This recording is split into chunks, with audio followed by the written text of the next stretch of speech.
মানে এটা আবার পাম গাছের মতো, বাট পাম গাছ কিনা আমি শিওর না, আপনারা জানলে কমেন্ট করে জানাতে পারেন। এই ফলটাও বেশ চমৎকার ছিল।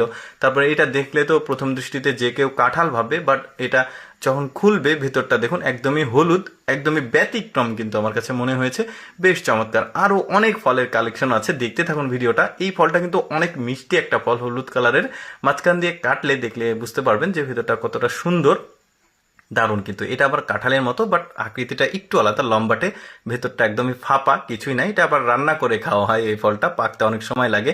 এটা হচ্ছে এক প্রকার ড্রাগন ফল, যেটা আমাদের দেশে পাওয়া যায় না, চাষও হয় না, এটা বাইরের দেশে হয়। তারপরে এই ফলটা দেখুন আতা লেওয়ার মতো দেখতে, বাট একদমই ব্যতিক্রম। কাটলে এই যে ভেতরটা বেশ চমৎকার, ছোট ছোট সাইজের হলুদ কালারের ফল দেখতে পাচ্ছেন, খুবই মিষ্টি। ওই যে বললাম যে এই ফলগুলো, এটা কিন্তু কাঁঠাল না, আবার কাঁঠাল ভাববেন না, এটা আলাদা, বন কাঁঠালও না কিন্তু, এই যে পাতা দেখলে বুঝতে পারবেন। এই ফলটাকে দেখুন, এই ফলটা যখন কাটবে, এই ফলটার মধ্যে একদম মাছের ডিমের মতো রয়েছে, বেশ চমৎকার। একটু দেখতে থাকুন আপনারা, এই যে দেখুন কি চমৎকার না, হলুদ ভেতরের, মানে বেশ চমৎকার কালার।